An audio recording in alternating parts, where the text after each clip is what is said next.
Je suis ravie d'être là à vos côtés, même si c'est un peu distancié. Merci à l'UCC, merci au Club de la Presse pour avoir organisé et permettre ces échanges. Donc c'est top. Et puis moi, donc je vais vous parler aujourd'hui de l'événementiel d'entreprise, donc l'événementiel B2B. Et comment s'adapter? C'est vrai qu'on était dans une dynamique assez positive en cette rentrée. Et là, en fait, l'actualité nous pousse aussi à nous re-questionner pour l'année 2022 et les éventuels formats qu'on peut mettre en place. Donc, qu'est-ce qui a changé entre maintenant et aujourd'hui? Dans le monde d'avant, j'ai envie de dire, on ne se posait pas tellement de questions. On organisait un événement, on réservait un lieu, on réservait une date, on réfléchissait à la jauge, bien entendu au message, à ce qu'on allait y faire. Mais entre avant et maintenant, voilà, maintenant il y a beaucoup plus de formats qui s'offrent à nous et je vais vous les exposer dans une deuxième partie. Et je vais aussi vous parler des tendances qui sont à venir. Donc, il y a les formats qui ont émergé suite à cette crise et les formats qu'on pourra avoir pour 2022. Mais il y a aussi des choses qui se profilent un petit peu pour les années à venir et c'est ça dont je vais parler. Alors, juste avant de commencer de ce qui a changé, je vais parler un tout petit peu de qu'est-ce que c'est que l'événementiel d'entreprise, qu'est-ce que c'est que l'événementiel B2B, parce que tout le monde n'a peut-être pas eu l'occasion d'en organiser ou de se poser des questions par rapport à ça. Donc en fait, nos métiers au sein de l'agence, puisque moi je m'occupe en fait du pôle événementiel de l'agence Big Family. Donc cette agence a 3 pôles, un pôle communication, stratégie, un pôle digital et un pôle événementiel que je représente. Et donc nos métiers, c'est avant tout de créer des événements, de les concevoir pour porter des messages, les véhiculer et aussi avec des émotions. Et on a besoin de se retrouver pourquoi? Pour s'informer, comme on le fait aujourd'hui, pour communiquer, pour échanger sur des nouvelles pratiques, et aussi pour vibrer, pour avoir des émotions. Donc l'événementiel, il a ce pouvoir merveilleux d'être à la fois utile pour le lien social et ce qu'on a vécu le prouve aujourd'hui, puisque on a été amputé de tout ça. Et voilà, on essaye de créer aussi des émotions autour de ce lien que nous avons entre nous. Donc, dans une entreprise, tout ça existe aussi. Il n'y a pas que voilà, le travail, aller au bureau, etc. le matin, mais on peut aussi organiser plein d'événements qui vont servir la communication, aussi bien la communication interne que la communication externe. Donc, tout ce qui est événements de communication interne ou corporate, ça va être des team building. Donc, tout ça, c'est des formats qui existaient déjà depuis longtemps. Des séminaires, des conventions internes, des soirées annuelles, des remises de prix, des choses comme ça. Et donc, comment on fait avec tous ces formats-là pour les adapter aujourd'hui? Et l'événementiel peut servir aussi pour la com externe, donc pour lancer, présenter des produits, faire des lancements de marques, des conférences, des congrès, etc., des salons et des foires. Et donc, tout ça évolue aussi depuis la rentrée. Donc justement, qu'est-ce qui s'est passé là? En fait, pendant le confinement, il y a eu les confinements successifs, il y a eu beaucoup d'émergence de nouvelles idées et là, en fait, clairement, depuis la rentrée, le mot d'ordre, c'était les retrouvailles. Donc on a un petit peu ouvert les vannes.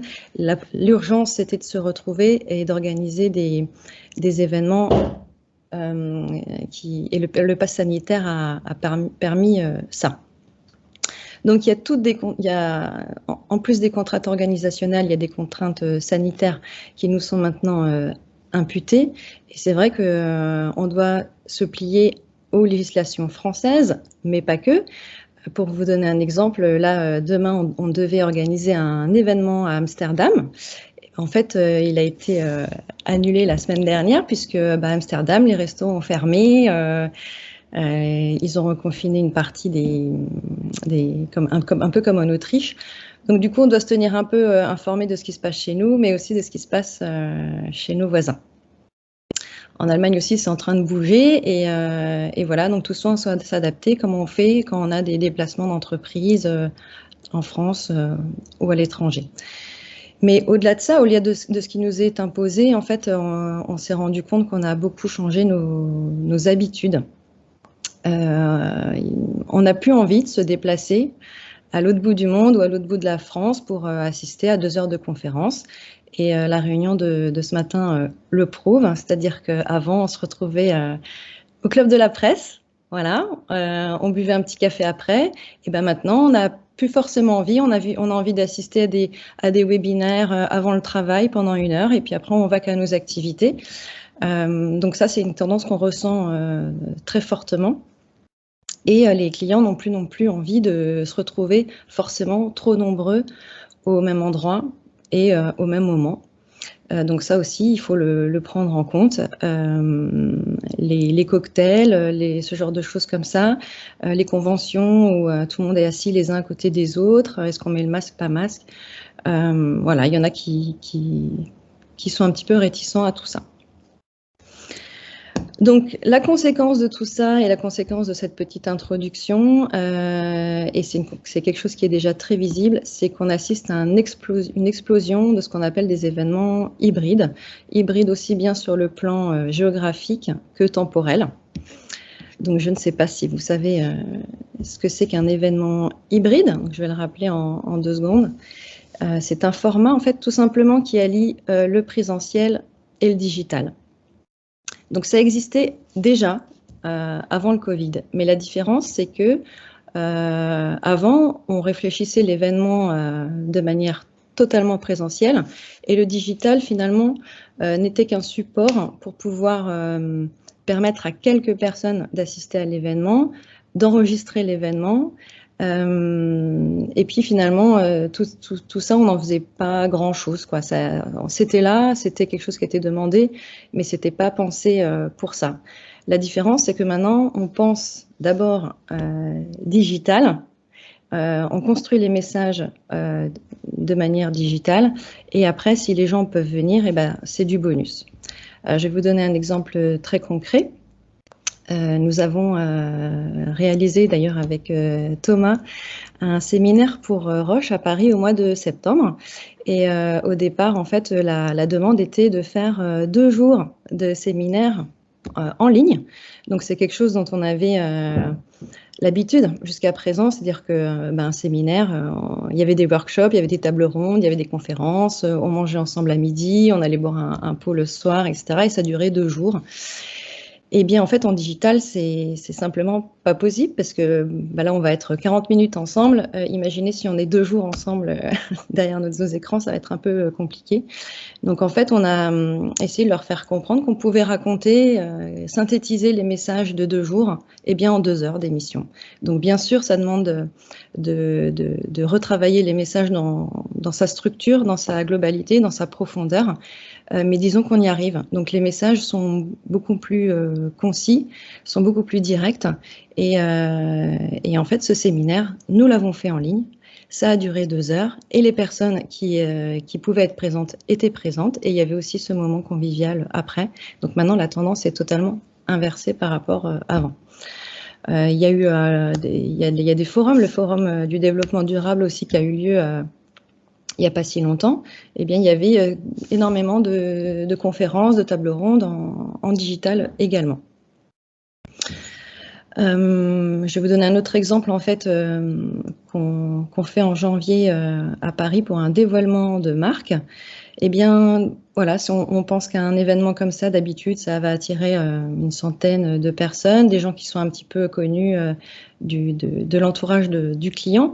Eh bien là, en digital, on espère attirer beaucoup plus de monde, toucher des gens à l'étranger, et ceux qui peuvent venir, eh ben, c'est le bonus, quoi. Donc ça, c'est le format hybride. Mais le format hybride peut avoir, on va dire, plusieurs configurations. Donc la première étant l'événement archipel. Alors on donne des noms un petit peu, voilà, on est dans la com, donc on donne des noms un petit peu bizarre à tout ça, mais c'est assez évocateur finalement. Un événement archipel, qu'est-ce que c'est? Eh ben, c'est en fait ce qui se développe de plus en plus. C'est cette tendance de créer des hubs d'événements qui sont disséminés aussi bien géographiquement que temporellement. Donc pareil, je vais vous donner un exemple concret d'un événement archipel que nous créons en 2022 pour un client qui fête ses 60 ans. Et plutôt que de rassembler 3000, 5000 personnes au même endroit pour fêter ce moment, eh bien, on a disséminé cette fête, cet événement, dans 10 villes de France, puisque le client a plusieurs en fait, filiales dans ces villes-là. Et en fait, l'avantage, c'est que on va recréer une identité territoriale avec un événement qui a ses propres ambassadeurs, ses propres invités. On va faire jouer des prestataires locaux. On va diffuser des messages qui sont propres à la filiale. Mais tout ça, en fait, c'est inscrit dans un schéma, un dispositif de communication global. Donc c'est pour ça qu'on appelle ça un événement archipel. Donc l'avantage, il est multiple. C'est que on pense qu'on va toucher plus de monde, parce que, comme je l'ai dit avant, les gens maintenant, et nous les premiers, voilà, on n'a plus envie forcément de se déplacer pour une soirée. Ça va nous prendre 3 jours, alors que voilà, on peut le faire différemment. Et donc, plutôt que de traverser la France ou de prendre un avion, eh bien, on va se retrouver à côté de chez nous avec notre périmètre, notre réseau, et on aura des moments un peu plus intimes, un peu plus privilégiés, qui correspondent davantage au territoire. Donc ça, c'est un premier exemple d'événement hybride archipel, mais on peut aussi imaginer les repeat events ou repeat show. Donc là, qu'est-ce que c'est? C'est qu'en fait, on va concevoir un événement pour un client. Donc on va peut-être imaginer une scénographie, une expérience, et après on va le décliner dans plusieurs villes. En fait, on va le répéter dans plusieurs villes, dans plusieurs lieux, voire même directement chez le client. Donc l'avantage, il est multiple, c'est qu'on va créer un concept qui est unique pour le client, qui permet de créer une expérience. Et là, on parle plutôt d'expérience plutôt que de rassemblement. Ça peut être des choses qui vont permettre de tester les produits, de les manipuler, de vivre un petit peu des choses un peu expérimentielles. Et après, une fois qu'on a ce concept-là, eh ben, on peut aller même carrément directement chez le client. Donc, c'est une variante, on va dire, peut-être des salons ou des foires, même si on n'enlèvera jamais les salons et les foires, où on attend que le client vienne à notre stand pour tester, poser des questions, discuter. Et ben là, on fait l'inverse, en fait. On va directement chez eux, ou alors on va directement dans un endroit où on peut rassembler plus de personnes, etc. Mais on s'adapte à chaque fois au lieu géographique, au contexte, à la population, et on va répéter les choses. Voilà. Donc les avantages en fait de tous ces événements-là, qu'ils soient hybrides, archipel, repeat, c'est qu'on aura une communication globale en fait qui sera plus dynamique, qui sera un peu plus innovante et qui sera un peu plus longue dans le temps. Voilà, on va créer certes des événements qui sont plus petits, mais qui sont peut-être un peu plus qualifiés et qui correspondent plus à certaines valeurs et tendances actuelles, comme l'empreinte carbone pour les déplacements, utiliser les prestataires locaux, etc. Voilà pour les événements hybrides. Il y a une autre tendance d'événements qui émerge, et tout ça pour vous dire que dans l'événementiel, il y a plein d'idées. Alors ça n'a pas vraiment de nom, mais moi je les ai appelés les événements gigognes. Qu'est-ce que c'est que ce truc? Alors plus explicitement, c'est qu'on va créer un événement dans l'événement. En fait, je vous partage ça parce que voilà, au cours du confinement, moi j'ai pu assister personnellement à des cours de danse qui ont été donnés par les danseurs de l'Opéra de Paris. Et j'ai trouvé ça extraordinaire en fait d'avoir accès à quelque chose auquel je n'aurais jamais eu accès en temps normal. C'est-à-dire que j'étais dans l'opéra, j'avais des danseurs de l'opéra qui me parlaient directement à moi et puis bien sûr aux autres, et je pouvais avoir accès à quelque chose de très très privilégié. Et en fait, le digital permet ça, ça raccourcit les distances et ça donne accès à des choses qu'on n'a pas l'habitude d'avoir. Et du coup, on peut utiliser ça pour justement des événements auxquels on ne peut pas assister. Alors pour plusieurs raisons, hein. On ne peut pas y assister parce qu'on n'a pas le temps d'y aller, parce qu'on n'a pas le temps, on manque d'argent parce que c'est trop cher, on n'est tout simplement pas invité. Enfin voilà, il y a beaucoup de choses qu'on peut imaginer. Et du coup, on va se connecter et on va avoir lieu à un événement un petit peu privilégié au sein de cet événement-là. Je vais vous donner un exemple très concret. Imaginez un défilé de mode haute couture, voilà, où c'est très dur d'y accéder. On aimerait bien y aller, mais on ne peut pas. Et donc, du coup, en se connectant en ligne, la marque, en fait, va diffuser les coulisses, par exemple, du défilé, où on va voir ce qui se passe derrière les podiums, on va voir ce qui se passe, justement, on va participer un peu à l'effervescence de cet événement-là. Et on peut jouer là-dessus sur justement la transparence, la vérité, l'authenticité, enfin toutes ces valeurs qui sont un petit peu cachées de l'entreprise, mais sur lesquelles on peut capitaliser et communiquer. Donc voilà, donc le présentiel, on en a tous envie, on a envie que ça revienne à la normale, mais voilà, on peut réfléchir un petit peu différemment puisque maintenant le digital nous permet des privilèges, entre guillemets, auxquels on n'avait pas forcément réfléchi avant. Donc, pour conclure cette première petite partie, même si les événements ils se territorialisent et ils s'étirent également dans le temps, voilà, on peut utiliser tous ces outils-là pour avoir une communication intelligente et recycler tout le contenu d'un événement. Donc là, ça peut être le replay, par exemple, ça peut être tout ce qu'on aura créé de vidéos, de témoignages, etc., pour l'utiliser pour la com interne et la com externe au sein des entreprises dans le temps.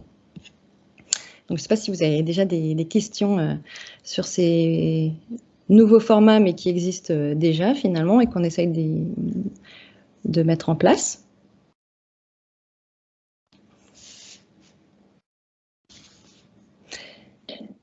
Je ne sais pas s'il y a des questions, Marie. Oui, alors moi j'ai une question à te poser par rapport aux repeat events. Est-ce que la question du budget ne se pose-t-elle pas? Parce que j'imagine que par rapport à la participation à un salon où on organise, où le client organise parfois des scénographies impressionnantes et des choses vraiment bluffantes, il s'agit de multiplier les lieux, j'imagine que le budget, il en est impacté. Est-ce que ça, c'est pas un frein à cette nouvelle approche? Après, c'est sûr qu'en fonction du concept, le budget ne va pas être le même, mais participer à un salon, voilà, ça coûte déjà très très cher.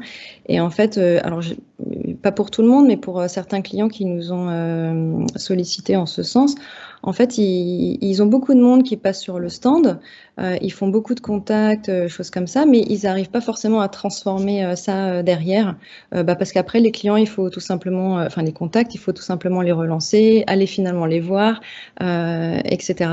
Et en fait, le fait de faire un repeat show ou un repeat event, ou ce qui s'approche un petit peu finalement du... mince, j'ai oublié le mot, du roadshow, voilà. Et bien du coup, ça apporte des contacts beaucoup plus qualifiés et on est directement en fait sur place et on peut répondre directement à des problématiques plus précises. Voilà, donc l'un dans l'autre, en fonction du concept, je ne sais pas, il faut évidemment arbitrer au niveau budgétaire qu'est-ce qui est le plus judicieux de faire. Merci. Il n'y a pas d'autres questions sur le fil. Ok. Alors du coup, voilà, maintenant que je vous ai parlé un petit peu des différents formats, je peux vous parler des tendances un peu naissantes au niveau technologique. Donc en fait, on se rend compte qu'il y a enfin ça c'est une demande qu'on voit parce que en fait à l'agence on fait beaucoup de team building et la partie ludique est très importante dans l'organisation et le vivre des événements. Et ce côté gamification est une vraie demande en plus. Donc, pour répondre à cette demande de gamification, on a créé en fait pas mal de choses, notamment au niveau des team building. Donc là, on a des nouvelles activités, on a renforcé notre panel d'activités pour répondre à cette demande de jeu. Mais aussi, on peut jouer en ligne avant ou pendant l'événement pour produire du contenu ou pour se divertir. Donc, pour vous donner un exemple aussi assez concret, on a développé chez Big Family avec le pôle digital une plateforme en ligne qui répond à cette demande de gamification où en fait c'est comme un calendrier finalement où chaque jour on a soit un jeu à faire, soit un défi à relever, soit une énigme à résoudre, mais aussi des questions, des quiz d'entreprise, etc. Et en fait tout le contenu qui va être produit dans ce jeu va être réutilisé lors des événements. Donc c'est une manière en fait de rendre ludique des événements d'entreprise comme des conventions, comme des séminaires, des choses comme ça, où on peut demander aux participants de jouer, mais de participer aussi au contenu et à la co-construction d'un événement en jouant. Après, on peut très vite fait parler du métaverse. Alors, je pense que vous avez tous suivi un peu l'actualité avec Facebook, mais en fait, le métaverse, c'est quelque chose qui existait déjà. C'est-à-dire que ce sont des événements qui sont totalement virtuels. Alors, il y a le jeu vidéo qui a permis d'assister, par exemple, à des concerts de manière totalement virtuelle, mais c'est quelque chose c'est une tendance qui est vouée à se développer. Alors, pas tout de suite, hein, pour l'instant, c'est pas encore très au point, mais d'ici les années à venir, voilà, on réfléchit à comment on peut optimiser un événement virtuel où chacun, avec son avatar, peut vivre des choses ou tout simplement aller à la rencontre de personnes. Et donc, c'est quelque chose qui va exister dans un futur relativement proche. Pour l'instant, en fait, la complexité, c'est qu'il y a des devices qui sont configurés expressément pour ça. Et la limite, c'est qu'au niveau individuel, avec nos smartphones et avec nos ordinateurs, on ne peut pas encore trop rentrer dans ces configurations-là. Ensuite, et ça, ce que je voulais vous montrer, c'est les shows de drones, donc ce qu'on appelle les ballets de drones. Je ne sais pas si vous en avez déjà vu aussi. C'est quelque chose qui existe déjà aussi. Alors en France, c'est très réglementé. Il y a peu de personnes qui ont toutes les autorisations pour le faire. Et ça reste encore relativement coûteux. Mais voilà, ça, c'est des tendances de shows et d'animations et d'événements qui peuvent émerger aussi. Alors, je vais tenter de vous montrer un exemple. Alors, je vais l'ouvrir ça parce que c'est assez bluffant. Voilà.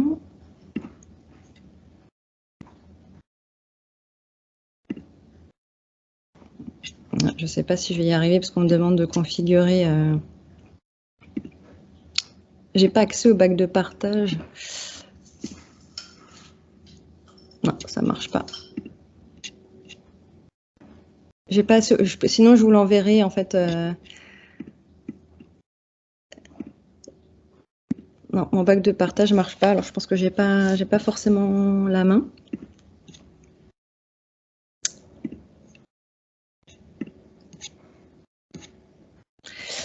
Alors, pour essayer de vous faire imaginer la chose, c'est que vous voyez tous un petit peu ce que c'est qu'un drone. Et un balai de drones, en fait, c'est plusieurs drones. Donc, ça peut être 100, 200, 300, 500 000 drones qui sont connectés les uns aux autres et qui vont s'éclairer et qui vont dessiner des formes dans le ciel en musique Et du coup, ça peut dessiner des logos d'entreprise, ça peut dessiner des messages. Et ça, c'est des choses qui sont en train d'émerger. Et franchement, c'est très impressionnant. Alors ça, c'est un peu toutes les nouvelles tendances événementielles en nouvelles technologies, on va dire. Mais il y a des nouvelles tendances qui émergent aussi en RSE. Voilà, donc on est face à d'un côté une envie indéniable de se retrouver, de participer à des événements, mais on a tous dans un petit coin de notre tête cette petite lumière qui s'allume et qui se dit ouais, mais est-ce que ça vaut vraiment le coup de prendre l'avion pour participer à un séminaire? Est-ce que c'est vraiment essentiel? Est-ce que c'est vraiment responsable d'agir comme ça? Est-ce qu'on ne peut pas, au lieu de faire une soirée, donner plus de sens à un événement? Donc ça, c'est des questions aussi qui émergent chez nos clients et avec lesquelles on réfléchit.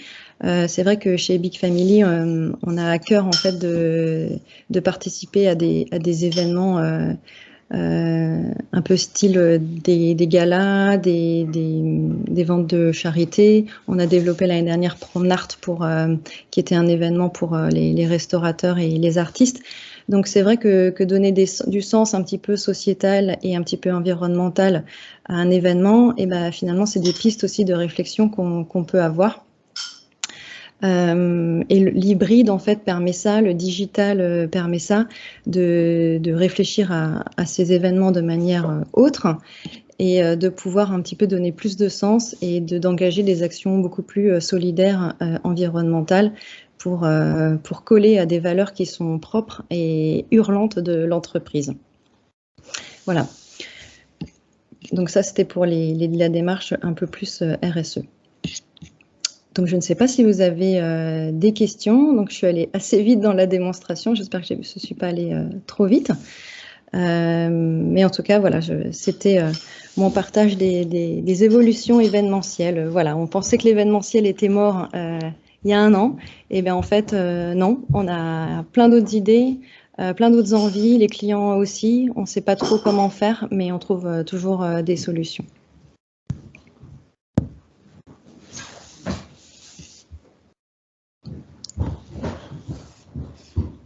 Donc Marie, je ne sais pas s'il y a des questions ou si quelqu'un veut... Non, il n'y a pas de questions sur le chat. Ok. J'aurais bien voulu vous partager des choses, mais je n'arrive pas. J'ai une petite question pour vous, Caroline. Quand on travaille en événementiel, en présentiel, on a tendance à investir de l'argent pour des cadeaux clients, pour des goodies. Et s'est posé la question durant la dernière année, c'est comment digitaliser finalement nos goodies. Est-ce que vous avez des pistes? Parce que personnellement, on est dans un environnement international, donc faire un envoi de cadeaux physiques, c'est quelque chose de très engageant, très coûteux. Il faut maîtriser les délais, les frais de douane, etc. Donc, est-ce que vous avez des pistes de cadeaux dématérialisés, digitalisés? Les cadeaux et les choses dématérialisées, bon, alors soit il y a le traditionnel bon cadeau, hein, finalement. Ça, c'est une des pistes, mais on va dire ça remplace l'objet. Mais ce qui se fait pas mal, en fait, c'est de créer des moments. En fait, un cadeau n'est pas forcément quelque chose de matériel, mais ça peut être un moment. En fait, ça peut être une rencontre, ça peut être une expérience. Là, par exemple, justement, on avait cette réflexion avec un client, plutôt que de faire un cadeau original à tout le monde, eh bien, on a donné rendez-vous aux personnes, ils étaient 200, pour faire un logo humain, un logo géant. Et en fait, ils retiennent finalement ce moment-là, ce moment de partage, cette expérience, plutôt qu'un cadeau physique, en fait. Okay. Et donc, au niveau digital, oui, on peut faire des choses virtuelles. Ça peut être des cadeaux comme des cours de cuisine, ou ça peut être des choses un peu comme ça, des choses un peu privilégiées auxquelles on n'a pas forcément accès. Et c'est ce que je disais avant avec l'opéra, c'est que maintenant le digital permet ça. Merci.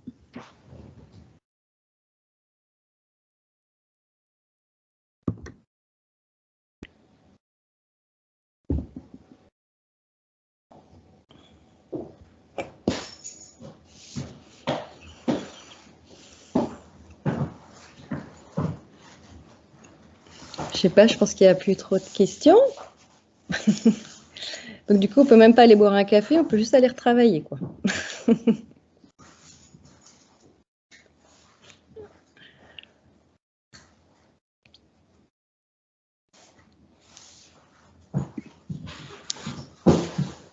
Alors, Caroline, il y a une question de Frédéric Bonaton.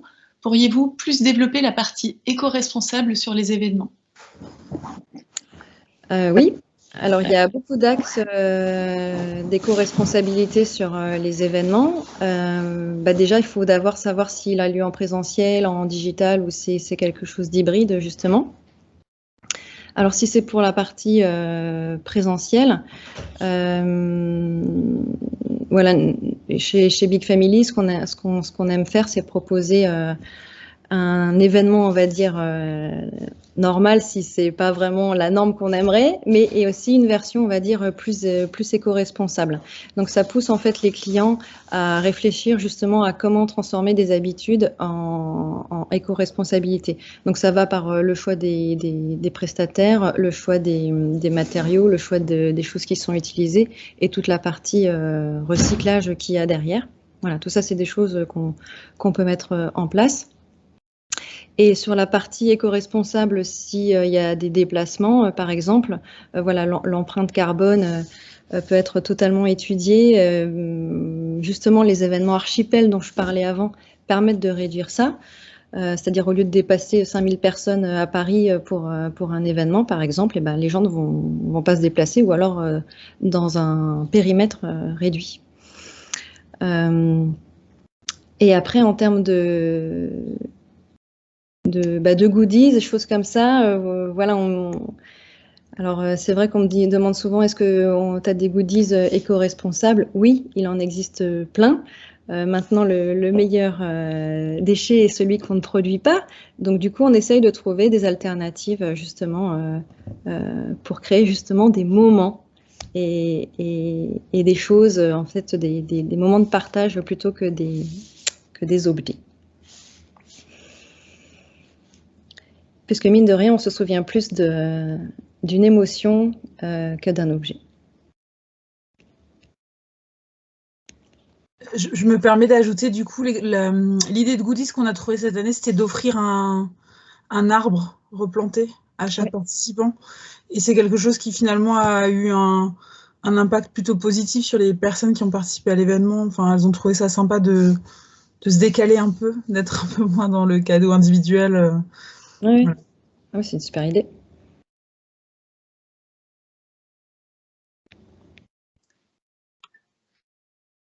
Est-ce que vous avez sondé les invités des événements pour leur demander leurs impressions, ce qu'ils pensaient par rapport aux événements en présentiel ou plutôt digitaux? Est-ce qu'on a une idée du taux de satisfaction des gens? Par rapport au contenu ou par rapport au format? Au format plutôt. Oui. Globalement, en fait, les personnes apprécient les formats hybrides, c'est-à-dire que on va dire, on laisse le choix aux personnes de venir. Mais maintenant, en fait, la différence, c'est que avant, ceux qui étaient en ligne, ils étaient un peu lésés, entre guillemets. C'est-à-dire qu'en fait, ils avaient une version light de l'événement. Alors bien sûr, le présentiel reste le présentiel et ce qu'on vit en fait ensemble ne pourra jamais être remplacé. Je parle juste du contenu. En fait, en termes de contenu, maintenant, les personnes qui assistent à des événements digitaux ont vraiment l'impression de repartir, de refermer leur ordinateur avec du contenu qualifié.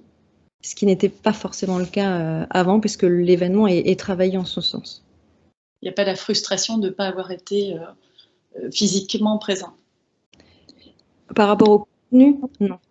Par rapport, bien sûr, au plaisir de se retrouver et partager, oui.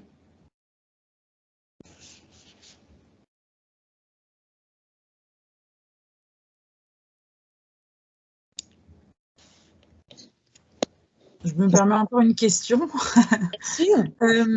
Est-ce qu'on peut parler un tout petit peu des interactions possibles, enfin les manières de rendre un événement, par exemple en ligne, interactif? Parce que je vois que c'est ce qui manque souvent, qu'on essaye par des petites choses simples, mais est-ce que vous avez des pistes pour développer cet aspect-là? Oui, alors les événements qu'on construit de manière digitale, en fait, ce sont des vraies émissions de télé. Voilà. Donc en fait, tout est construit de manière très précise pour qu'il y ait justement des interactions, ce que vous pouvez voir avec le public. Donc ça peut être sous forme de chat, ça peut être sous forme de sondage, mais aussi on peut aussi faire intervenir des gens qui sont à l'autre bout du monde, par exemple, en décrochage visio, etc. Et donc, là, on avait fait un événement où il y avait une des personnes qui était en visio qui nous a fait une petite visite de son entreprise en live. Donc, on avait l'impression d'être dans son entreprise. Et voilà, ça, c'est des petites choses, en fait, qui permettent de rythmer, de faire vivre un événement digital de manière un peu plus impliquée qu'un webinaire traditionnel ou qu'un Zoom, quoi. C'est vrai que maintenant, pour un événement d'entreprise, le Zoom ou le webinaire, finalement, c'est pas assez poussé. Ok, merci.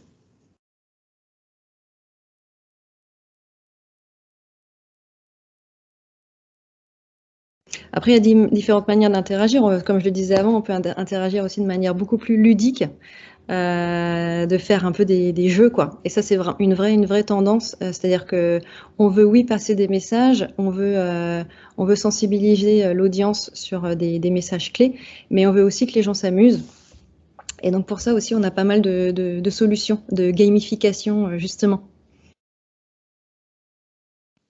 Alors, est-ce que tu peux un peu aller dans le détail de ces process de gamification?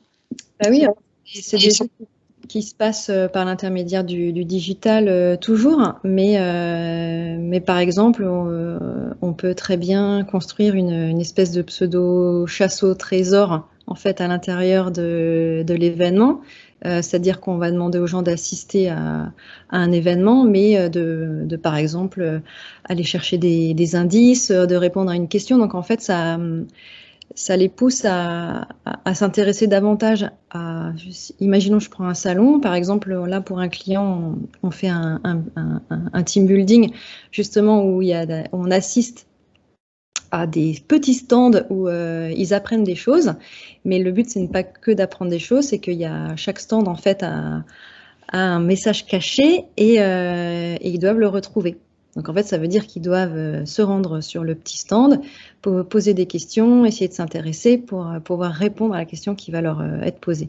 Donc c'est le schéma chasse au trésor, pardon, mais c'est orienté un petit peu produit, marque, etc. Il y a aussi les quiz qui marchent beaucoup. Les quiz soit de rapidité, soit d'équipe. Et ces quiz-là, en fait, ça va permettre aux gens de réfléchir ensemble. C'est-à-dire que les quiz, on essaye de ne pas les faire de manière individuelle, mais on essaye de les faire par équipe. C'est-à-dire que moi, je suis ici à Strasbourg, mais j'ai mon collègue qui est à Nantes et un autre qui est à Lille. Et ben, on va être dans la même équipe. Et donc, du coup, pour pouvoir répondre à la question, on va devoir s'appeler. Et on va devoir discuter, genre, ah oui, mais comment ça se passe chez toi à Lille? Comment ça se passe chez toi? Et du coup, c'est en discutant même si on n'est pas ensemble, qu'on va créer du lien, qu'on va en profiter pour échanger un petit peu et on va répondre à la question ensemble parce que nous sommes dans la même équipe, même si nous ne sommes pas présents tous les jours. Voilà, par exemple, pour Deloitte, donc là, on a fait un jeu de Noël. Donc là, c'est la deuxième année qui souhaitent le refaire. Donc cette année, ils peuvent refaire une fête de Noël, mais ils ont quand même choisi de refaire ce jeu, puisqu'ils sont disséminés dans toute la France et ils sont plus de 600 collaborateurs. Et en fait, on a créé des équipes comme ça, des équipes virtuelles. Donc, les collègues, ils doivent se reformer et faire des petits défis, des petits challenges ensemble, quoi. Et ils ont adoré et du coup, c'est pour ça qu'ils le refont cette année.